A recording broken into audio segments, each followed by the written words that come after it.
Assalamualaikum warahmatullahi wabarakatuh. Pak Sparta dan teman-teman, pada kesempatan kali ini kami dari kelompok 7 ingin presentasikan tentang mengapa lembaga keuangan itu istimewa. Kelompok kami terdiri dari Nadia Syahda Farinka dengan NIM 2020 1211 040 dan saya sendiri Noval Saripan Negara dengan NIM 2020 1211 048. Next.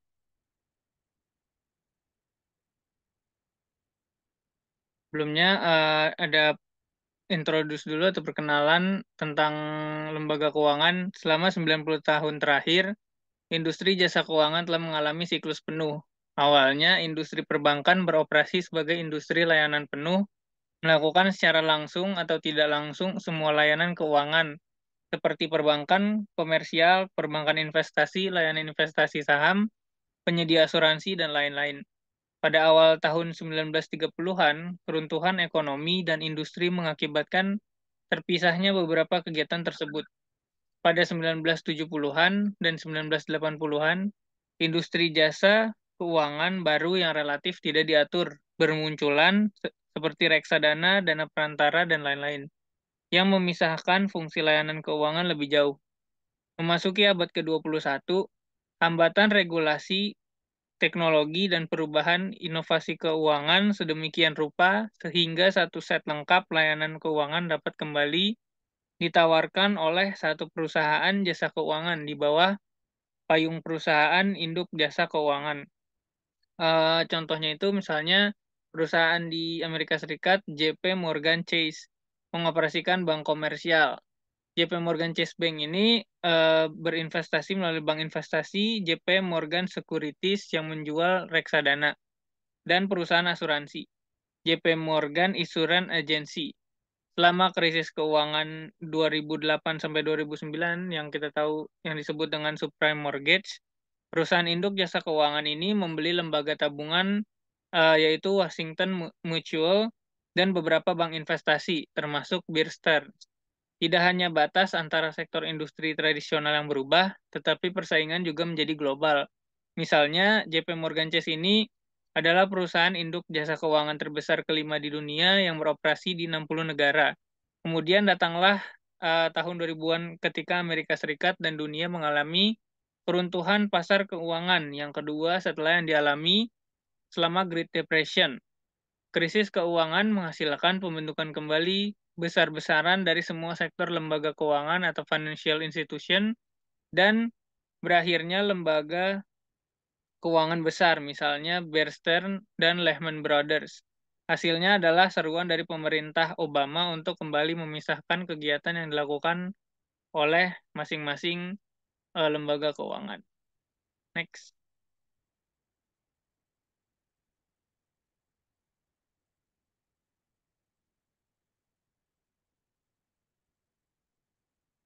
Ini ada gambar satu satu aliran dana di dunia tanpa financial institution atau lembaga keuangan. Di sini terlihat rumah tangga mendapatkan klaim korporasi mengirimkan klaim ekuitas dan utang, lalu rumah tangga membayarkan uang tunai kepada korporasi.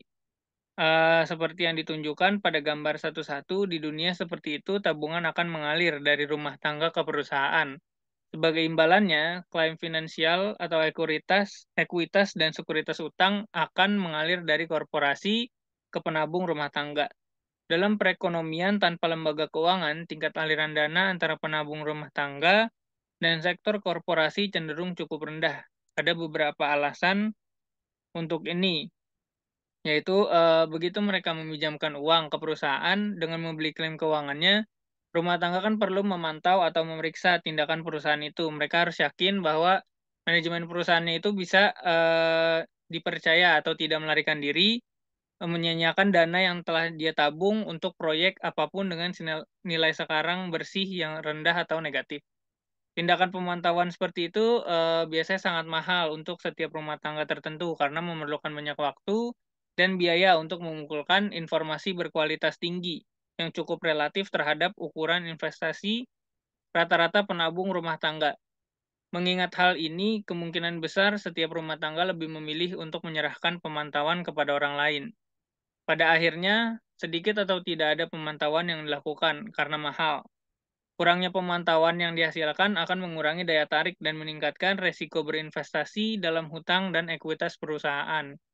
Sifat ekuitas dan hutang perusahaan yang relatif berjangka panjang dan kurangnya pasar sekunder di mana rumah tangga dapat menjual sekuritas ini menciptakan disinsentif kedua bagi investor rumah tangga untuk memegang klaim keuangan langsung yang dikeluarkan oleh perusahaan.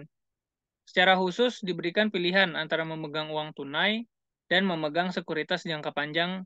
Rumah tangga biasanya lebih cenderung memilih memegang uang tunai. Yang kenapa? Karena uang tunai itu lebih liquid. Biasanya kan juga rumah tangga menggunakan dana mereka dalam waktu dekat untuk belanja-belanja sehari-hari. Akhirnya, jika walaupun pasar keuangan ada, tapi tanpa lembaga keuangan untuk mengoperasikannya, untuk menyediakan layanan likuiditas dengan memungkinkan rumah tangga memperdagangkan sekuritas dan ekuitas perusahaan di antara mereka sendiri.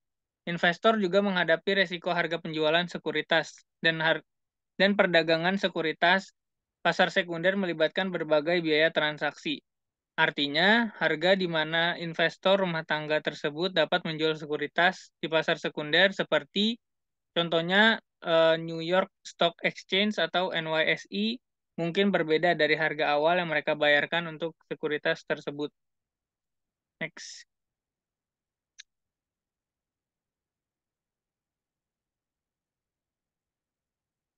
Next. Nah, ini kenapa lembaga keuangan itu istimewa? Karena ada tiga hal ini, yaitu biaya pemantauan, biaya likuiditas, dan risiko harga. Rata-rata penabung rumah tangga itu mungkin memandang investasi langsung pada sekuritas korporasi sebagai proposisi yang tidak menarik dan memilih untuk tidak menabung atau menabung dalam bentuk uang tunai. Namun, ekonomi telah mengembangkan cara alternatif dan tidak langsung untuk menyalurkan tabungan rumah tangga ke sektor korporasi. Ini untuk menyalurkan tabungan melalui lembaga keuangan.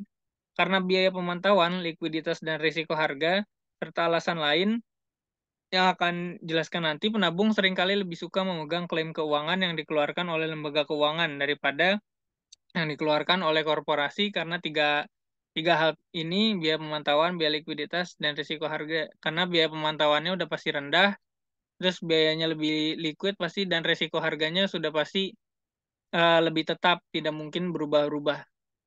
Next. Nah, ini ada fungsi lembaga keuangan. Yang pertama itu, lembaga keuangan berfungsi sebagai broker. Fungsi pertama adalah fungsi perantara. Dalam bertindak sebagai broker murni, lembaga keuangan bertindak sebagai agen penabung dengan menyediakan layanan informasi dan transaksi. Misalnya, perusahaan sekuritas dengan layanan penuh. Contohnya itu Bank of America Merrill Lynch melakukan penelitian investasi dan membuat rekomendasi investasi untuk klien retail atau rumah tangga. Mereka serta melakukan pembelian atau penjualan sekuritas untuk mendapatkan komisi atau biaya. Pialang diskon atau broker diskon, misalnya Charles Schwab, melakukan pembelian atau penjualan sekuritas dengan harga yang lebih baik dan dengan efisiensi yang lebih besar daripada yang dapat dicapai oleh penabung rumah tangga dengan berdagang sendiri. Efisiensi ini menghasilkan pengurangan biaya perdagangan atau skala ekonomi. Nah, skala ekonomi itu merupakan konsep bahwa pengurangan biaya dalam hasil perdagangan dan jasa transaksi lainnya dalam peningkatan efisiensi saat lembaga keuangan bekerja dalam melayani ini. Jadi lembaga keuangan itu dapat mengurangi biaya perdagangan.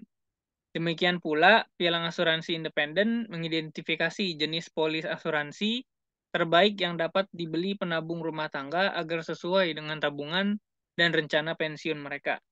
Dalam memenuhi fungsi broker, lembaga keuangan memainkan peran yang sangat penting dengan mengurangi biaya transaksi dan informasi atau ketidaksempurnaan antara rumah tangga dan perusahaan. Dengan demikian, lembaga keuangan ini mendorong tingkat tabungan yang lebih tinggi daripada yang seharusnya ada. Next. Nah, fungsi yang kedua itu adalah lembaga keuangan berfungsi sebagai aset transformer atau pengubah aset. Fungsi kedua adalah fungsi transformasi aset. Dalam bertindak sebagai transformator aset, eh, sebelumnya transformator aset itu merupakan jadi transformator aset, lembaga keuangan ini mengeluarkan klaim keuangan yang lebih menarik bagi rumah menahan penabung daripada klaim yang langsung dikeluarkan oleh korporasi. Lembaga keuangan ini menerbitkan klaim finansial yang jauh lebih menarik bagi penabung rumah tangga daripada klaim yang langsung dikeluarkan oleh korporasi.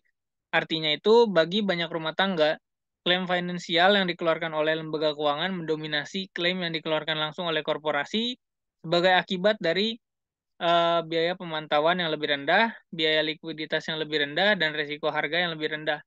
Ya, jadi ketiga hal ini penting sebagai tiga hal ini dapat dicapai ketika lembaga keuangan itu ada. Karena nggak mungkin biasanya rumah tangga itu mau menabung ketika memang dia atau melakukan investasi ketika dapat informasinya itu susah dan biaya pemantauannya itu juga mahal. Udah gitu harganya juga nggak stabil. Nah, dalam bertindak sebagai pengubah aset, lembaga keuangan membeli klaim keuangan yang telah diterbitkan oleh korporasi atau bisa kita sebut ekuitas, obligasi, dan klaim utang lainnya yang disebut sekuritas primer. Sekuritas primer itu adalah efek yang diterbitkan oleh korporasi dan didukung oleh aset nyata dari perusahaan-perusahaan tersebut. Artinya asetnya itu beneran ada dan mendukung sekuritasnya itu.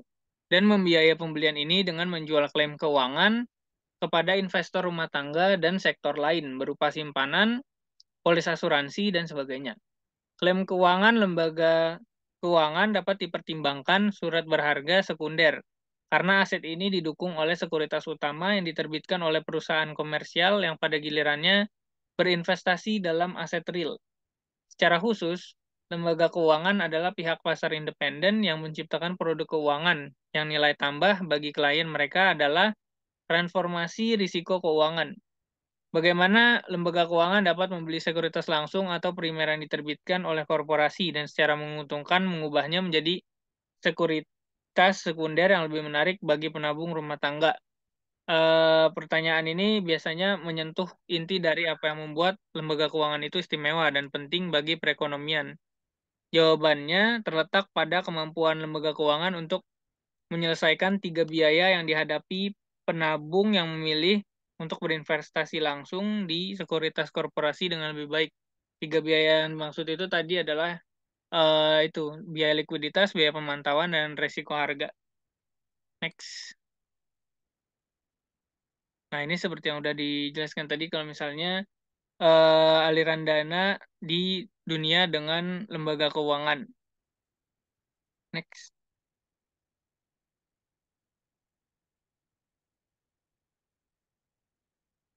Yang selanjutnya itu adalah biaya informasi. Satu masalah yang dihadapi oleh penabung rata-rata yang berinvestasi langsung dalam klaim keuangan perusahaan komersial adalah tingginya biaya pengumpulan informasi. Nah, balik lagi ketika biaya pengumpulannya informasi ini tinggi, pasti penabung itu nggak mau atau investor itu nggak mau karena buat apa dia mau invest itu untuk ngeluarin tapi ngeluarin uang lebih banyak padahal dia kan berinvestasi atau menabung itu niatnya adalah untuk mengumpulkan atau mencari uang. Penabung rumah tangga harus memantau tindakan perusahaan secara tepat waktu dan lengkap setelah membeli sekuritas. Kegagalan untuk memantau membuat investor terpapar biaya agensi, yaitu resiko bahwa pemilik atau manajer perusahaan akan mengambil tindakan dengan uang penabung yang bertentangan dengan janji yang telah dibuat yang terkandung dalam perjanjian kontrak sekuritasnya. Ini bisa saja terjadi kalau misalnya memang biayanya itu terlalu tinggi. Biaya pemantauan merupakan bagian dari keseluruhan biaya agensi. Artinya, biaya agensi muncul setiap kali agen ekonomi mengadakan kontrak di dunia informasi yang tidak lengkap dan dengan demikian pengumpulan informasinya mahal. Semakin sulit dan mahal untuk mengumpulkan informasi, semakin besar kemungkinan kontraknya akan dilanggar. Dalam hal ini, penabung yang disebut sebagai prinsipal dapat dirugikan oleh tindakan yang diambil oleh perusahaan peminjam yang disebut sebagai agen. Nah, biaya agensi adalah biaya yang berkaitan dengan risiko pemilik dan manajer perusahaan yang menerima penabung dana akan mengambil tindakan dengan dana tersebut bertentangan dengan kepentingan terbalik dari para penabung. Ini juga biasanya udah dibahas dari agensi teori. Next.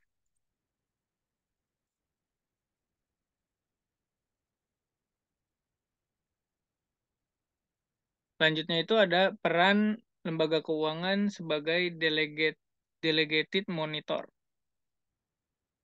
Penabung kecil telah menunjuk lembaga keuangan sebagai monitor yang didelegasikan untuk bertindak atas nama mereka.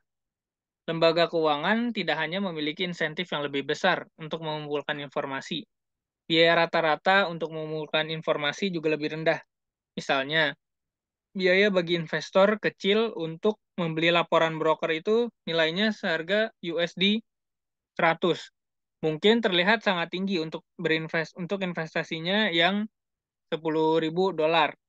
Namun untuk lembaga keuangan dengan pengelolaannya 10 juta itu kan 100 100 dolar itu kayak kecil doang gitu. Nah, skala produksi dan pengumpulan informasi yang ekonomis seperti itu cenderung meningkatkan keuntungan bagi penabung yang menggunakan lembaga keuangan daripada dia langsung sendiri.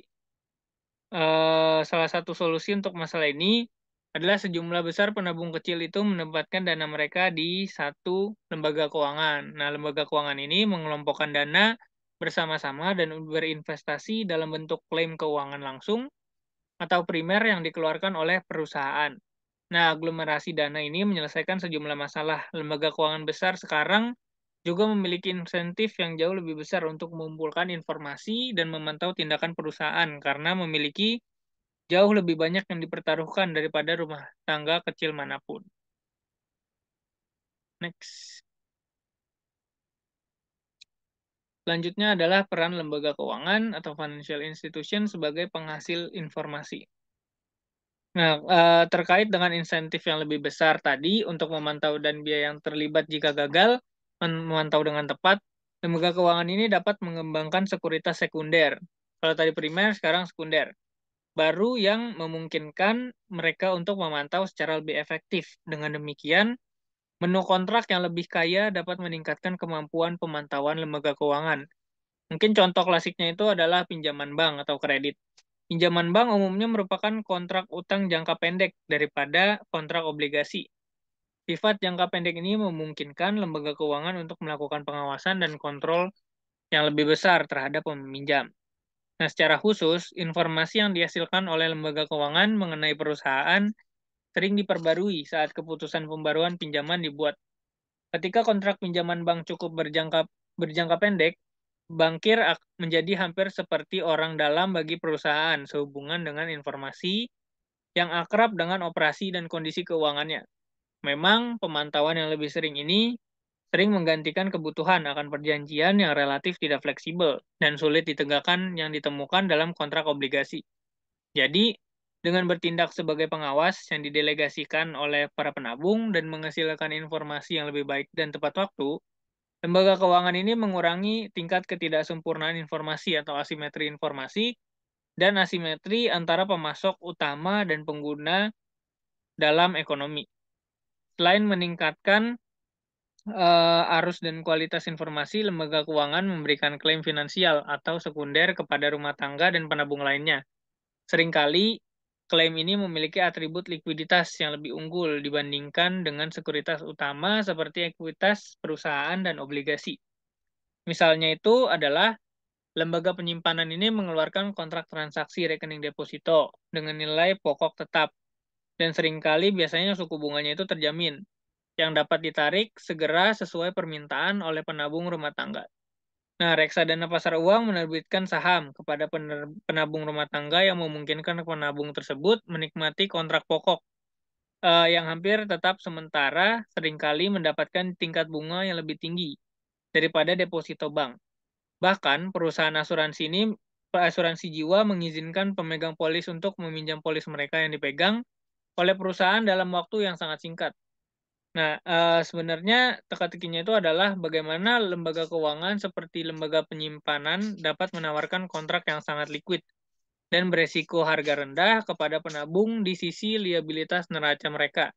Sementara berinvestasi pada sekuritas yang relatif tidak liquid dan beresiko harga lebih tinggi yang diterbitkan oleh perusahaan di sisi aset.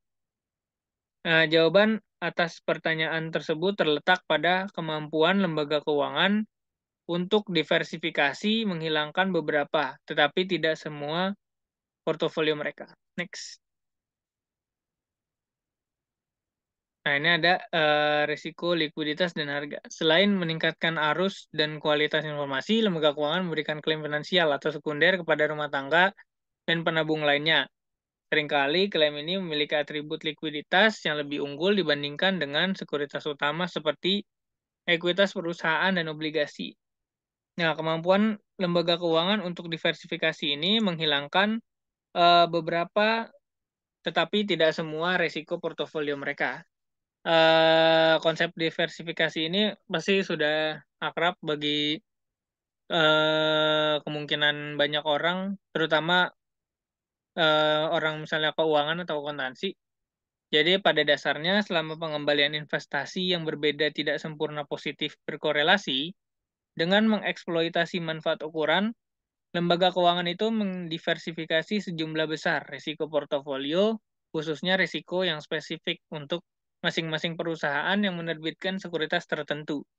Memang penelitian telah menunjukkan bahwa investasi yang sama di sedikitnya 15 sekuritas dapat memberikan manfaat diversifikasi yang signifikan bagi lembaga keuangan dan manajer portofolio.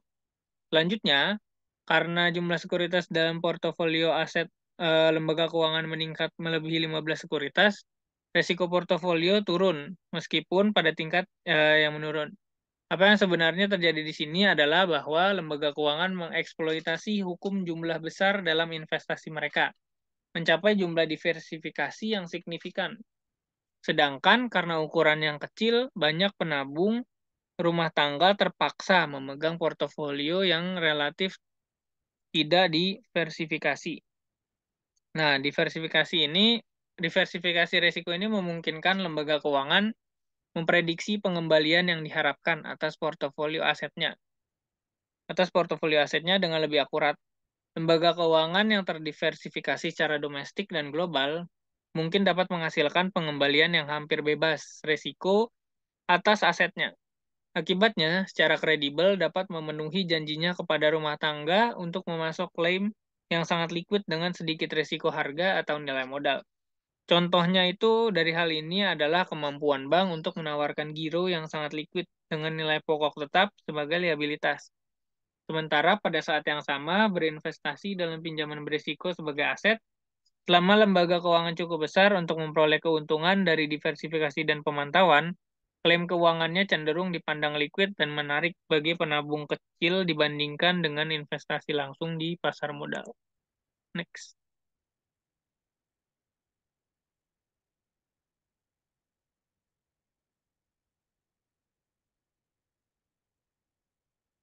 Nah, selanjutnya ini ada layanan khusus lainnya. Nah, pembahasan sebelumnya itu kan dipusatkan pada 3 layanan umum atau khusus yang disediakan oleh lembaga keuangan, yaitu mengurangi biaya pemantauan, penabung rumah tangga, meningkatkan likuiditasnya, dan mengurangi eksposur risiko harga mereka. Nah, selanjutnya ini kita akan membahas 2 layanan khusus lain yang disediakan oleh lembaga keuangan, yaitu pengurangan biaya transaksi dan perantara jatuh tempo atau intermediasi jatuh tempo. Nah, yang pertama itu ada pengurangan biaya transaksi. Sama seperti lembaga keuangan yang memberikan skala ekonomi potensial dalam pengumpulan informasi, mereka juga menyediakan skala ekonomi potensial dalam biaya transaksi. Misalnya, sejak 1 Mei tahun 1975, Komisi Tetap untuk Perdagangan Ekuitas di New York Stock Exchange telah dihapuskan. Akibatnya, pembeli eceran kecil menghadapi biaya komisi atau biaya transaksi yang lebih tinggi daripada pembeli grosir besar. Dengan mengelompokkan aset mereka dalam lembaga keuangan yang membeli aset secara massal seperti reksadana dan dana pensiun, penabung rumah tangga dapat mengurangi biaya transaksi pembelian aset mereka. Selain itu, spread bid ask atau beli jual biasanya lebih rendah untuk aset yang dibeli dan dijual dalam jumlah besar. Yang kedua itu ada intermediasi kedewasaan. Dimensi tambahan dari kemampuan lembaga keuangan untuk mengurangi resiko melalui diversifikasi adalah bahwa mereka dapat menanggung resiko ketidaksesuaian jatuh tempo, aset, dan kewajiban mereka dengan lebih baik daripada penabung rumah tangga kecil. Dengan demikian, lembaga keuangan menawarkan layanan perantara jatuh tempo ke seluruh perekonomian. Secara khusus, melalui ketidakcocokan jatuh tempo, lembaga keuangan dapat menghasilkan kontrak jangka panjang, seperti pinjaman hipotek jangka panjang dengan suku bunga tetap untuk rumah tangga, sambil tetap mengumpulkan dana dengan kontrak kewajiban jangka pendek, atau biasanya kredit. Next.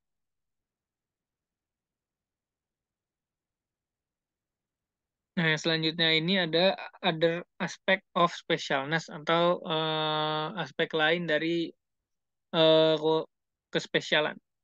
Yang pertama itu ada transmisi kebijakan moneter. Sifat deposito lembaga penyimpanan yang sangat liquid telah menyebabkannya diterima oleh publik sebagai alat tukar yang paling banyak digunakan dalam perekonomian. Tentu saja, kenapa? Karena sifatnya liquid. Liquid itu berarti asetnya itu cepat untuk dapat dicairkan menjadi uang tunai. Biasanya jangka waktunya itu 3 bulan. Memang inti dari dua definisi jumlah uang beredar yang paling umum itu digunakan M1 dan M21. Kebohongan kontrak deposito lembaga penyimpanan. Karena kewajiban lembaga penyimpanan merupakan komponen penting dari jumlah uang beredar yang berdampak pada tingkat inflasi. Mereka memainkan peran kunci dalam transmisi kebijakan moneter dari bank sentral ke seluruh perekonomian. Artinya, lembaga penyimpanan adalah saluran di mana tindakan kebijakan moneter itu berdampak pada sektor keuangan lainnya dan perekonomian secara umum.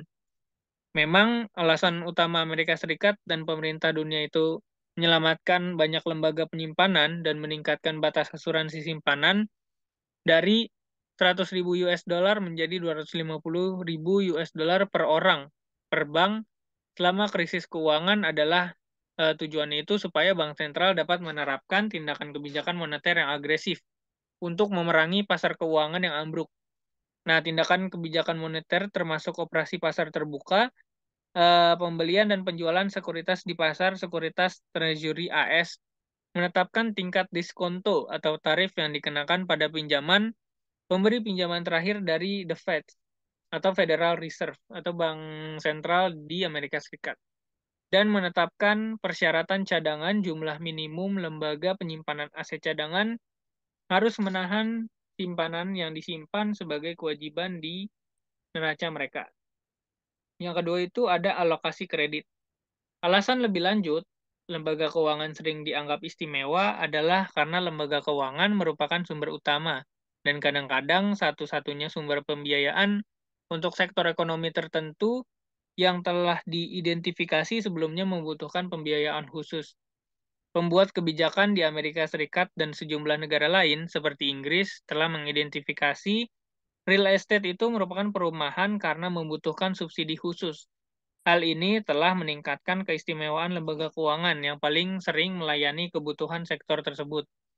Di Amerika Serikat, Asosiasi Tabungan dan Bank Tabungan secara tradisional melayani kebutuhan kredit sektor perumahan real estate. Dengan cara yang sama, biasanya pertanian merupakan bidang ekonomi yang sangat penting dalam hal kesejahteraan sosial penduduk secara keseluruhan. Nah, pemerintah AS ini bahkan secara langsung pernah mendorong lembaga keuangan untuk berspesialisasi dalam pembiayaan atau memberikan kredit dari bidang kegiatan ini melalui pembentukan Federal Farm Credit Banks.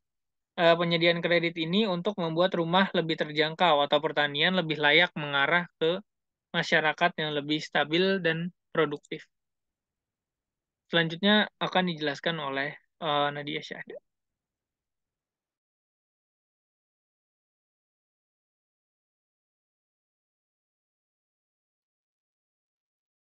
Selanjutnya, saya Nadia Syahda Farinka dengan NIM 2020 1211040 akan melanjutkan presentasi tentang other aspect of specialness. Pertama ada transfer kekayaan antar generasi atau intermediasi waktu. Kemampuan penabung untuk mentransfer kekayaan lintas generasi juga sangat penting bagi kesejahteraan sosial suatu negara. Oleh karena itu, asuransi jiwa dan dana pensiun seringkali didorong secara khusus melalui keringanan pajak khusus dan mekanisme subsidi lainnya untuk melayani dan mengakomodir kebutuhan tersebut. Seringkali Seringkali proses transfer kekayaan menghindari perlakuan pajak marginal penuh yang akan dikenakan oleh pembayaran langsung.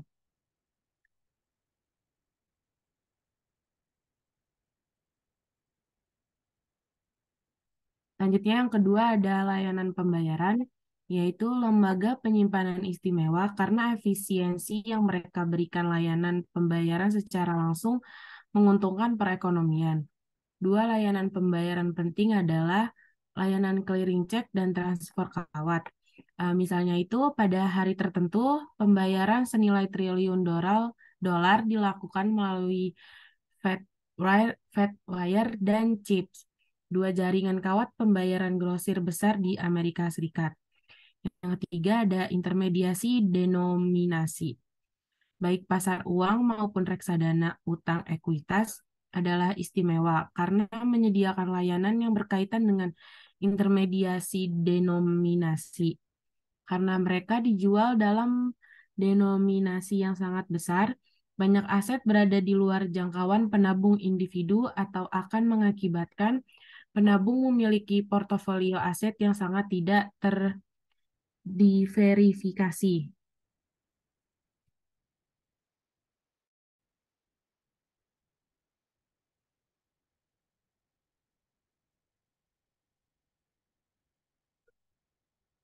Selanjutnya ada keistimewaan dan regulasi.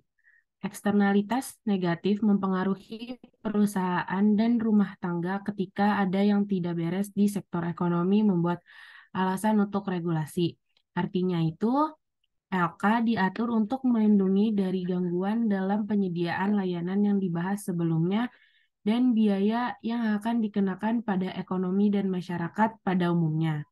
Misalnya itu kegagalan bank kegagalan bank dapat menghancurkan tabungan rumah tangga dan pada saat yang sama membatasi akses perusahaan terhadap kredit. Meskipun regulasi mungkin bermanfaat secara sosial, regulasi juga membebankan biaya pribadi atau beban regulasi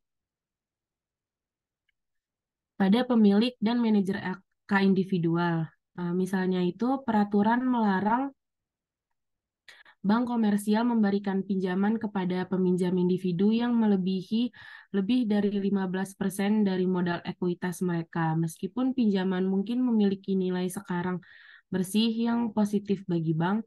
Konsekuensinya itu adalah regulasi merupakan upaya untuk meningkatkan manfaat kesejahteraan sosial dan memitigasi biaya sosial dari penyediaan layanan FI.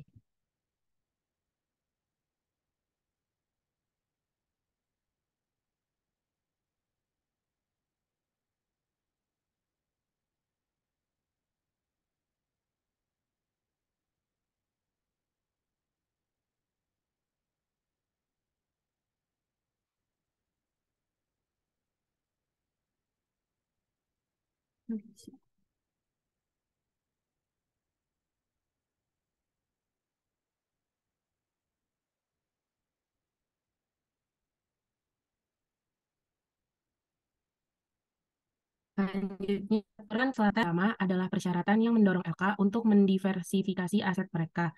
Dengan demikian, bank diharuskan untuk tidak memberikan pinjaman lebih dari 15% dari dana modal sendiri kepada satu perusahaan atau peminjam.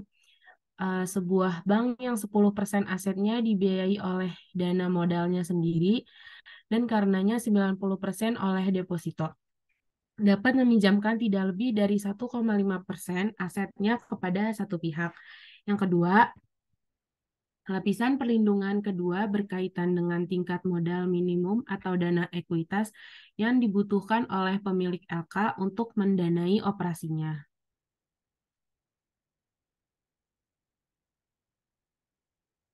Yang ketiga, lapisan perlindungan ketiga adalah penyediaan dana peminjaman seperti deposit insurance, insurance fund atau DIF untuk lembaga penyimpanan, Security Investor Protection Corporation atau SIPC untuk perusahaan sekuritas, dan dana penjaminan negara yang dibentuk dengan dorongan regulator untuk memenuhi kebangkrutan. Kerugian bagi pemegang klaim kecil dalam industri asuransi jiwa dan properti kecelakaan.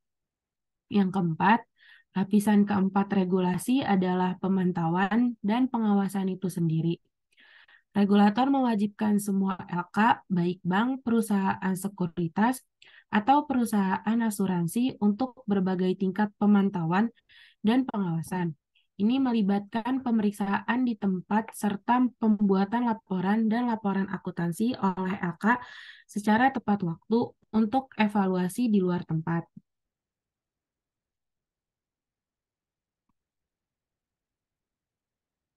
Selanjutnya, regulasi kebijakan moneter.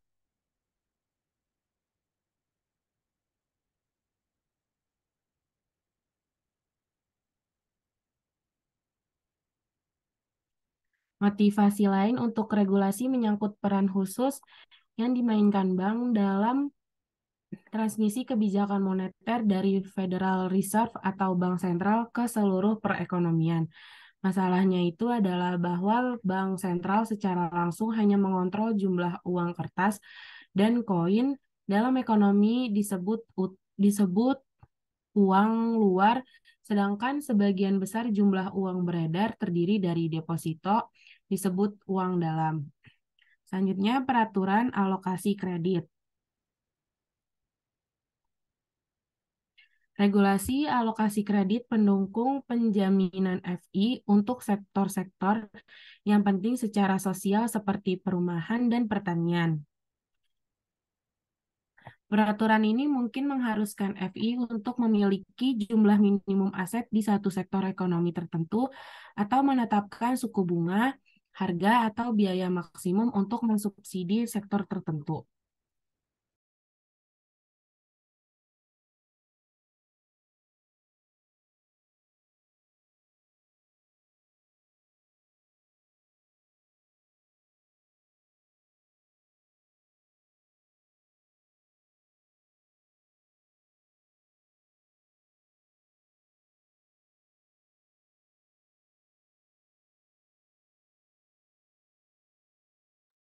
Selanjutnya ada regulasi perlindungan konsumen. Kongres meloloskan Community Reinvestment ACT atau CRA dan Home Mortgage Disclosure ACT atau HMDA untuk mencegah diskriminasi dalam pinjaman. Misalnya itu sejak tahun 1975 HMDA telah membantu masyarakat dalam menentukan apakah bank dan lembaga pemberi pinjaman hipotek lainnya memenuhi kebutuhan komunitas lokal mereka. HMDA sangat memperhatikan diskriminasi berdasarkan usia, ras, jenis kelamin, atau pendapatan. Selanjutnya, sejak tahun 1990, lembaga penyimpanan telah melaporkan kepada kepala regulator federal mereka dalam bentuk standar alasan kredit diberikan atau ditolak. Banyak analisis percaya bahwa Undang-Undang Perlindungan Masyarakat dan Konsumen memberlakukan beban peraturan bersih yang cukup besar pada LK tanpa memberikan manfaat sosial yang mengimbangi yang meningkatkan akses yang sama ke pasar hipotek dan pinjaman. Namun seiring berjalannya deregulasi dan tren ke arah konsolidasi dan perbankan universal terus berlanjut, ada kemungkinan undang-undang tersebut akan diperluas di luar bank ke penyedia jasa keuangan lainnya, seperti perusahaan asuransi yang saat ini tidak tunduk pada komunitas CRA.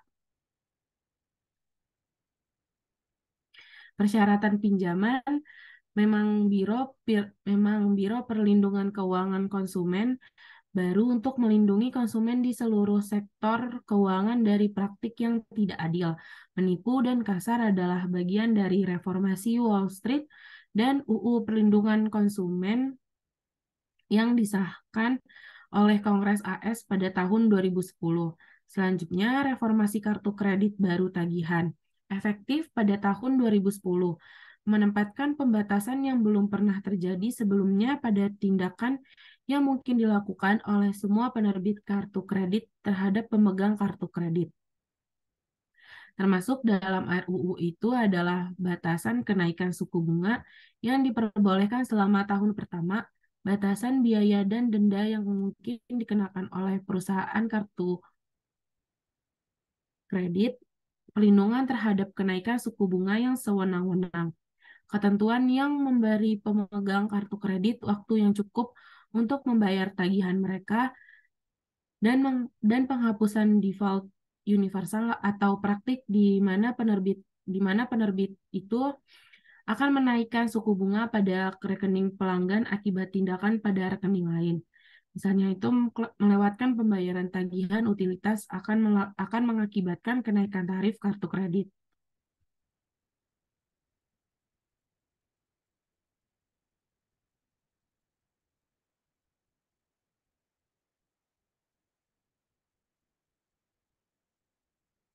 Selanjutnya, peraturan perlindungan investor. Sejumlah besar undang-undang melindungi investor yang menggunakan bank investasi secara langsung untuk membeli sekuritas atau secara tidak langsung untuk mengakses pasar sekuritas melalui investasi di reksadana atau dana pensiun.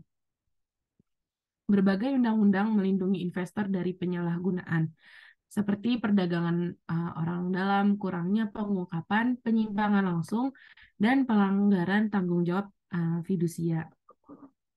Perundang-undangan penting Perundang-undangan penting yang mempengaruhi bank investasi dan reksadana termasuk Undang-Undang Sekuritas tahun 1933 dan 1934.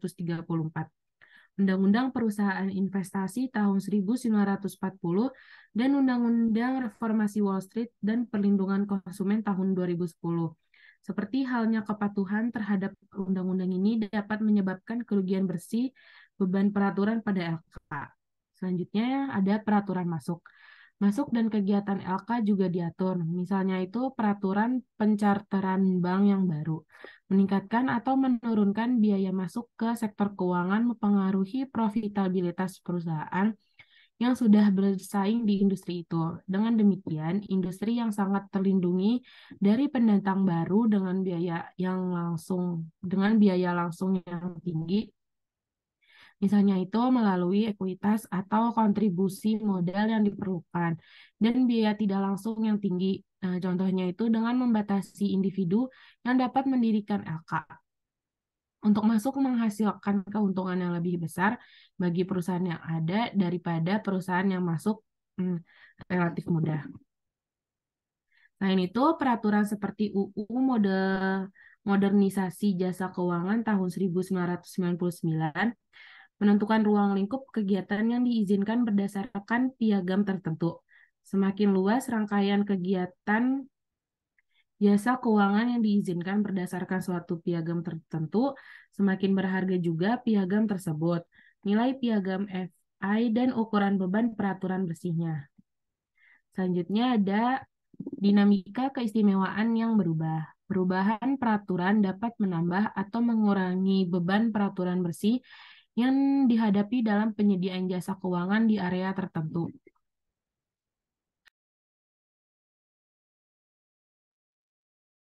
Tekanan permintaan, biaya, dan peraturan ini tercermin dalam perubahan pangsa pasar di berbagai bidang jasa keuangan. Karena beberapa kontrak dan lainnya itu berkembang. Jelas LK yang ingin bertahan dan makmur harus cukup fleksibel untuk pindah ke area layanan keuangan yang berkembang dan menjauh dari area yang berkontraksi. Jika pembatasan aktivitas regulasi menghambat atau mengurangi fleksibilitas yang dapat digunakan LK untuk mengubah bauran produk mereka, hal ini akan mengurangi kemampuan kompetitif dan efisiensi penyampaian layanan keuangan mereka. Artinya itu, hambatan aktivitas dalam industri jasa keuangan dapat mengurangi kemampuan untuk melakukan diversifikasi dan berpotensi menambah beban peraturan bersih yang dihadapi oleh LK.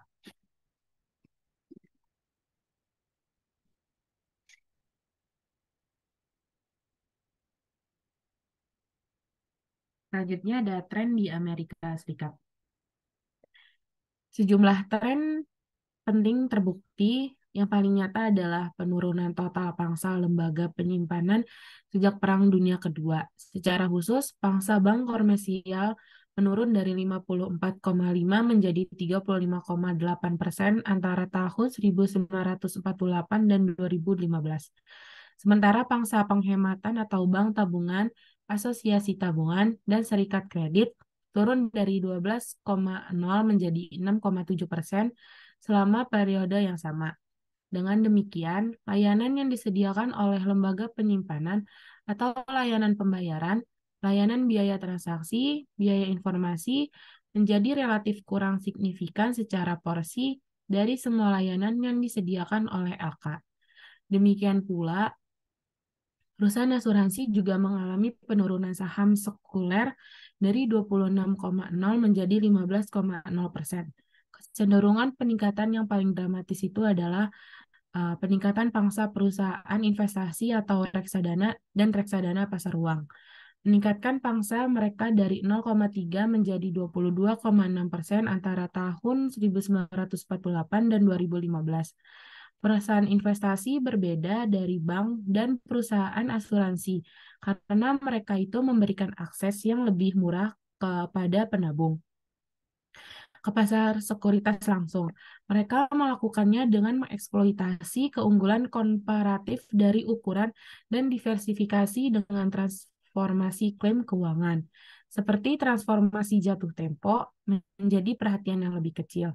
Dengan demikian, reksadana terbuka membeli saham dan obligasi langsung di pasar keuangan dan menerbitkan saham penabung yang lainnya yang nilainya dikaitkan secara pro rata langsung dengan nilai portofolio aset reksadana.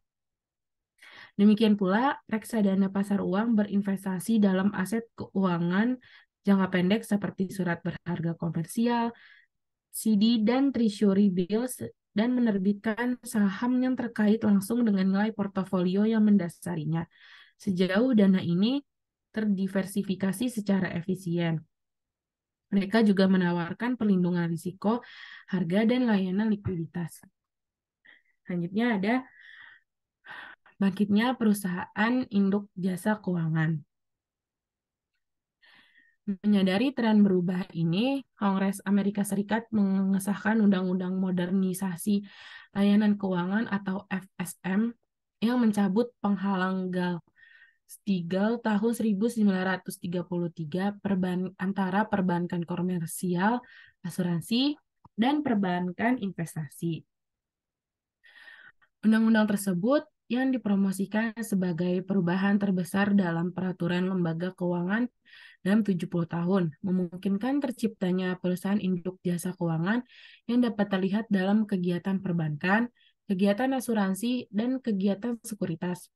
Dengan demikian, setelah 70 tahun pemisahan sebagian atau seluruhnya antara asuransi, perbankan investasi, dan perbankan komersial, Undang-Undang Modernisasi Layanan Keuangan tahun 1999 membuka pintu bagi pembentukan lembaga keuangan layanan penuh di Amerika Serikat yang serupa dengan yang ada pada tahun sebelumnya, yaitu tahun 1933 dan yang ada di banyak negara lainnya.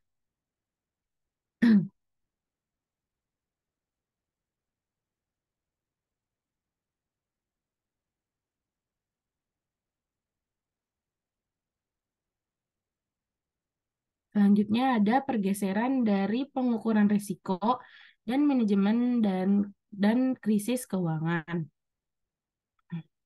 Pergeseran tentu saja peristiwa besar yang mengubah dan membentuk kembali industri jasa keuangan adalah krisis keuangan di akhir tahun 2000-an.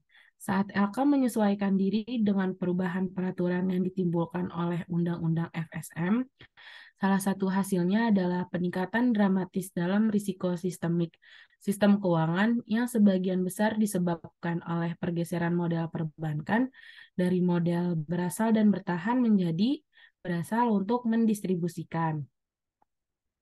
Dalam model tradisional, bank mengambil simpanan jangka pendek dan sumber dana lain menggunakannya untuk mendanai pinjaman jangka panjang untuk bisnis dan konsumen. Bank biasanya menahan pinjaman ini hingga jatuh tempo, dan dengan demikian memiliki insentif untuk menyaring dan memantau aktivitas peminjam bahkan setelah pinjaman dibuat. Namun model perbankan tradisional menghadapkan institusi pada potensi likuiditas, suku bunga, dan risiko kredit. Dalam upaya untuk menghindari exposure risiko ini dan menghasilkan trade-off pengembalian risiko yang lebih baik, bank telah beralih model underwriting di mana mereka mereka itu berasal atau pinjaman gudang dan kemudian dengan cepatnya menjual.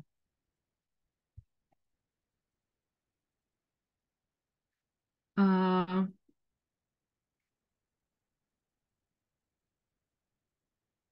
Selanjutnya itu, bank mungkin memiliki insentif yang lebih rendah untuk mengumpulkan informasi dan memantau peminjam jika mereka menjual pinjaman daripada menyimpannya sebagai bagian dari portofolio aset bank. Memang bagian besar bank besar diatur oleh sebagai perusahaan induk jasa keuangan untuk memfasilitasi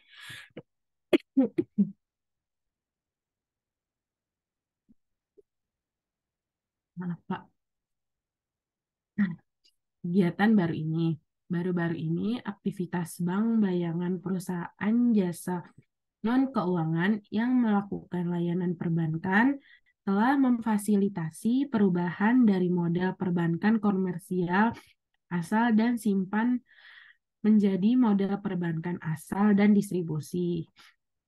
Peserta dalam sistem perbankan bayangan termasuk kendaraan tujuan khusus atau SPV, kendaraan kertas yang didukung aset dana lindung nilai kredit, saluran kertas komersial yang didukung aset atau ABCP, perusahaan pembiayaan dengan tujuan terbatas, reksadana pasar uang atau MMMF, dan dana lindung nilai kredit.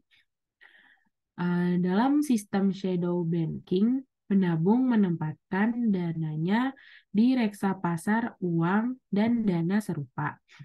Ia menginvestasikan dana ini pada kewajiban bank bayangan lainnya. Peminjam mendapatkan pinjaman dan sewa dari bank bayangan seperti perusahaan pembiayaan dari bank. Seperti sistem perbankan tradisional, sistem perbankan bayangan menengahi aliran dana antara penabung bersih dan peminjam bersih. Namun, alih-alih bank yang bertindak sebagai perantara, perusahaan jasa keuangan non-bank atau bank bayangan yang menjadi perantara selanjutnya tidak seperti sistem perbankan tradisional, di mana intermediasi kredit lengkap dilakukan oleh bahkan setelah pinjaman dibuat. Namun, model perbankan tradisional menghadapkan institusi pada potensi likuiditas, suku bunga, dan risiko kredit. Dalam upaya untuk menghindari exposure risiko ini dan menghasilkan trade-off pengembalian risiko yang lebih baik, bank telah beralih model ke underwriting di mana mereka berasal atau pinjaman gudang dan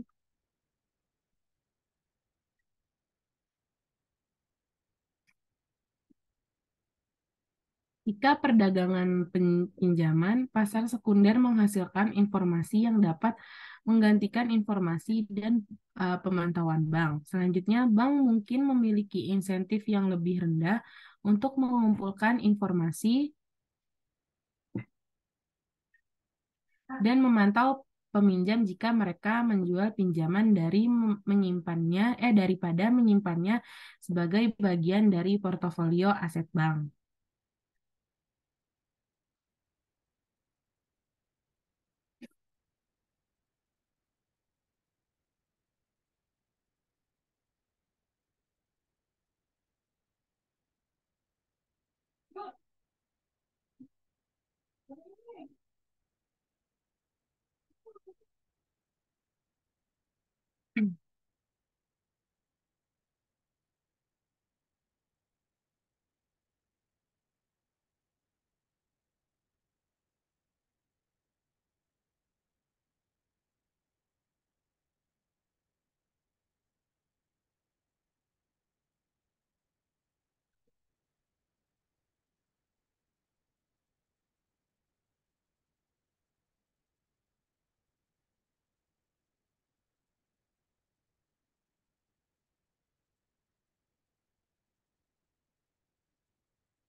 Mungkin menambahkan sedikit penjelasan dari Nadia, eh, yang intermediasi denominasi itu contohnya itu misalnya ukuran minimum sertifikat deposito atau CD yang dapat dinegosiasikan itu misalnya adalah 100.000 US dollar. Dan kertas komersial atau hutang perusahaan jangka pendek atau kreditnya sering dijual dalam paket minimum seharga 250.000 US dollar atau lebih. Secara individual, penabung mungkin tidak dapat membeli instrumen tersebut. Namun, dengan membeli saham di reksadana pasar uang bersama dengan investor kecil lainnya, penabung rumah tangga mengatasi kendala untuk membeli aset yang dikenakan oleh ukuran denominasi minimum yang besar. Selain itu juga tadi di keistimewaan dan regulasi itu ada eksternalitas negatif. Nah, eksternalitas negatif itu adalah tindakan oleh agen ekonomi yang memaksakan biaya pada agen ekonomi lainnya. Contohnya itu yang tadi sudah dijelaskan yaitu biaya agensi yang dikenakan.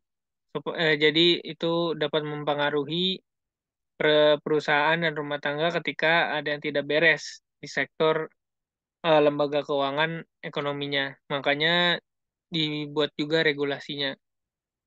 Dan juga ada di peraturan keselamatan dan kesehatan itu, tadi kan ada lapisannya, ada 4 lapisan perlindungannya. Nah, yang di kedua itu kan berkaitan dengan tingkat modal minimum atau dana ekuitas yang dibutuhkan oleh pemilik lembaga keuangan untuk mendanai operasinya. Nah, ini penting banget karena kalau misalnya dia nggak untuk manage resiko dari lembaga keuangannya. Contohnya itu misalnya regulator bank dan asuransi yang bersangkutan dengan rasio minimum modal terhadap risiko aset.